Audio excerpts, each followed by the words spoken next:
na área de exatas, certo? Bom, como eu sempre gosto de falar para vocês aí o que a gente vai trabalhar durante a aula antes, né?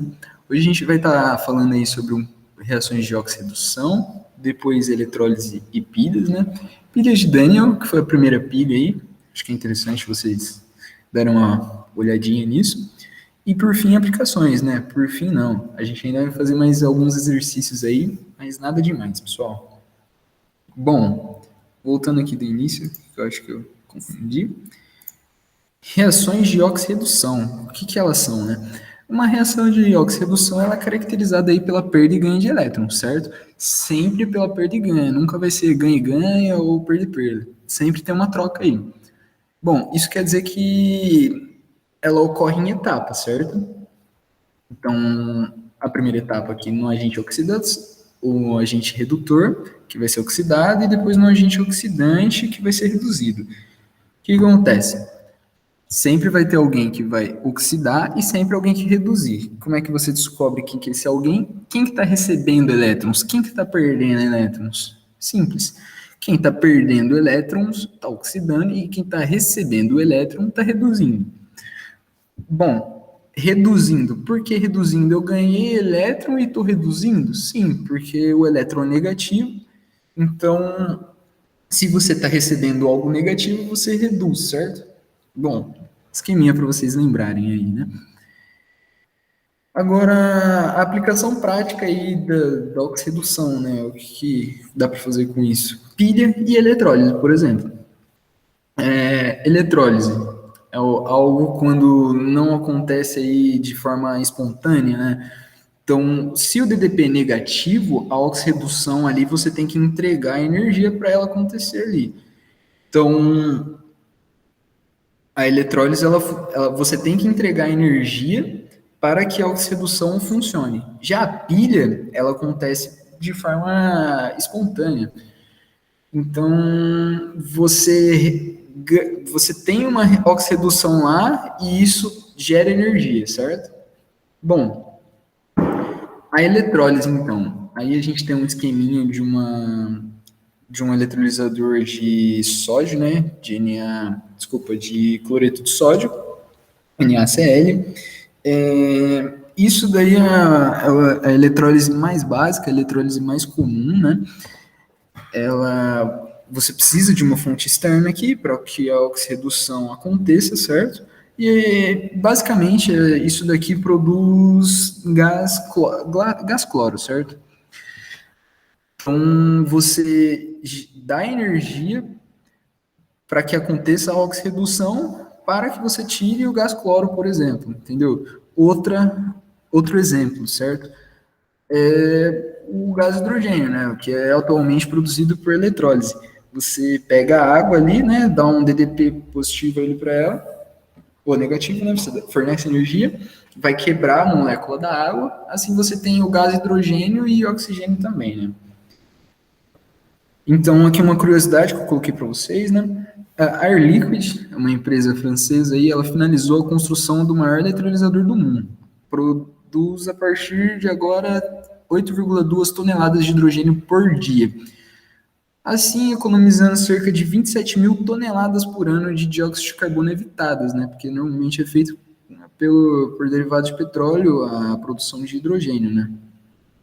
Agora que ela está sendo produzida a partir de eletrólise, dá para a gente evitar essa quantidade de dióxido de carbono, por exemplo, certo? Bom, agora vamos falar um pouquinho sobre pilha, né? A pilha de Daniel, a primeira pilha aí, em 1836 aí, John Frederick Daniel, construiu uma pilha formada por dois eletrodos separados, né? Então esses dois eletrodos aí é o cátodo e o anodo que a gente conhece hoje em dia. O anodo da pilha de Daniel agora, né? O anodo de zinco e o cátodo de cobre, né? Ela é formada aí por esses dois que são interligados aí. Tem uma ponte salina que serve para passar íons aqui, para deixar equilibrada a reação. E aqui a gente pode ver, ó, o que sai, ó, o sulfeto de cobre que tem aqui, né? O cobre e tal. O que acontece? O cobre aqui, como ele está ganhando elétrons, ele vai oxidar, então ele vai, desculpa, ele está ganhando elétrons, então ele não vai oxidar, ele vai reduzir, desculpa, gente. Então ele vai reduzir aqui e sair da solução e se depositar aqui no cobre, certo? Então ele virou cobre, aqui ó, virou cobre sólido, certo? O produto final. E como o anodo está perdendo elétrons aqui, né? Ele está oxidando. Então, o que acontece é que ele vai sumir aqui, ó, que a barrinha está derretendo, certo? Isso tudo dá para ser analisado aqui, olha. O anodo aqui, ele está doando um elétron, né? Então, ele vai ficar aqui aquoso, ele vai virar a solução ali, ele vai fazer parte da solução de sulfato de 5 e vai ter 2 elétrons aqui que vai ser passado aqui para o catodo, que vai ser jogado aqui na solução, que vai acontecer que vai depositar o cobre, entendeu?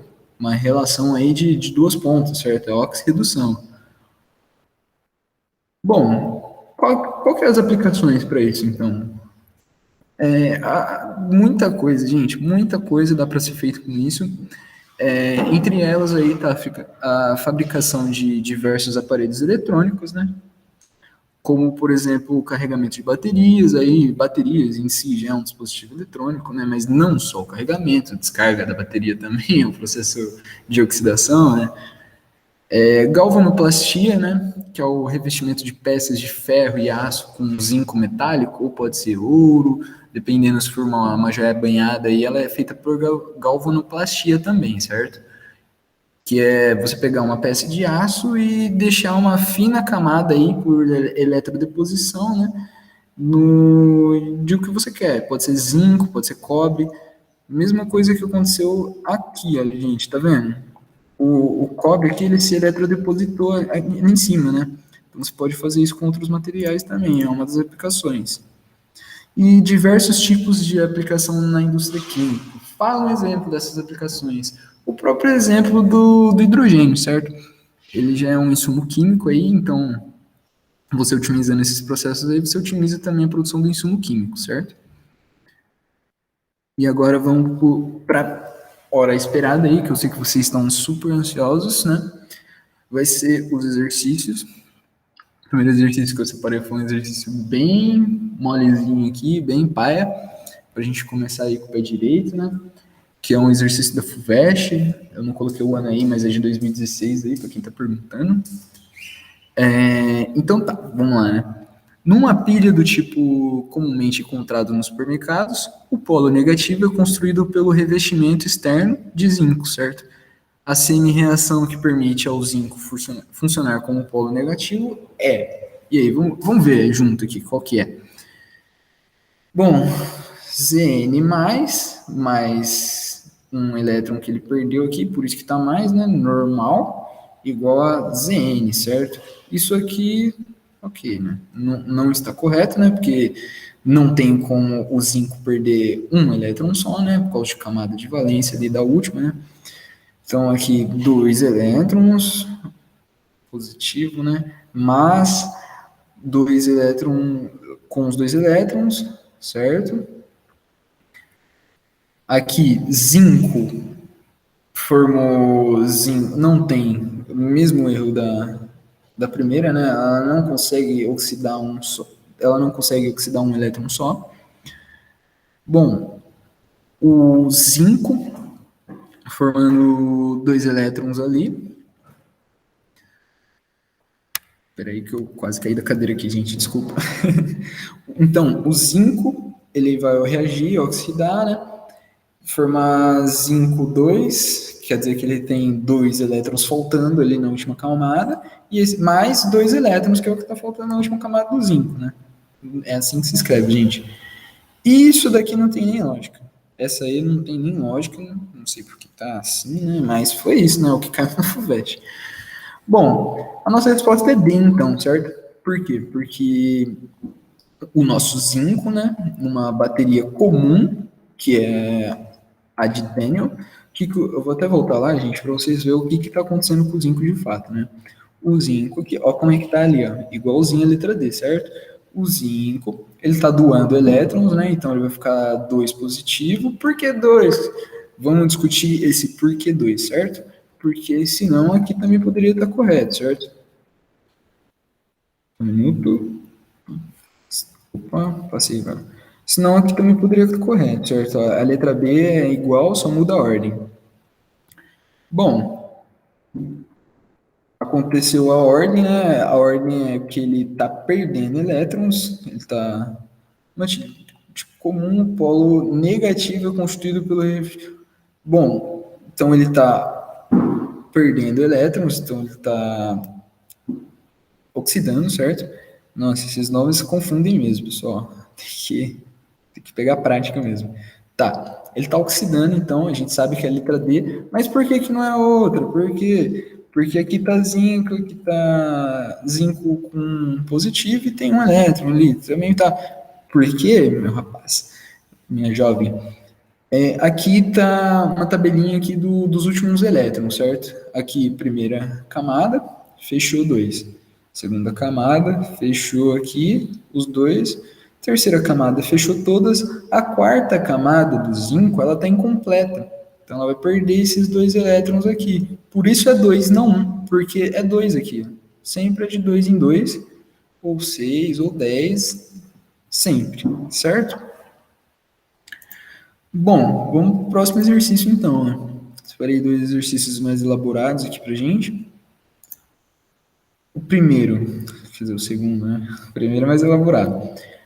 Bom, a pilha esquematizada de resistência desprezível foi construída usando-se como eletrodo uma lâmina de cobre mergulhada em solução aquosa, contendo íons aí do cobre, né? Sulfeto de cobre ali no caso, eu acho, que é um cobre faltando dois elétrons, né? E uma lâmina de zinco mergulhada em solução aquosa contendo íons de zinco, também faltando elétrons, né? Bom, além da pilha, cuja diferença de potencial é igual a 1,1 volts, o circuito é constituído por uma lâmpada e uma chave interruptora, certo? Com a chave fechada, o eletrodo de cobre teve um incremento de 63,5, aquele símbolozinho ali é microgramas após 193 segundos, certo? Então, os dados ali, né, ele nos dá a fórmula de potência, né? Potência é igual a diferença de potencial vezes a corrente. A carga de 1 mol de elétrons é igual a 96.500 coulomb, massa molar aí ele nos dá a massa do zinco, do cobre, e ele mostra as duas, a oxidação e a redução que está acontecendo no cátodo e no anodo, certo? Então, o que ele pergunta para a gente, no final, né, que é o que importa para a gente. Considerando que a corrente elétrica se manteve constante nesse intervalo de tempo, a potência dissipada pela lâmpada nesse período ele nos dá as alternativas, certo? Então, para calcular a potência, né, a gente precisa aí do dp e da corrente. O dp ele nos dá, né, um dado, e a corrente ele não dá. Então, a gente vai atrás disso daí, certo? Eu vou abrir aqui, vou gravar aqui na lousa para vocês terem conseguir ver melhor. Então, vamos para lá.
Bom, então o próximo exercício aqui, né, é um exercício agora que não é de eletroquímica, mas eu achei interessante, né?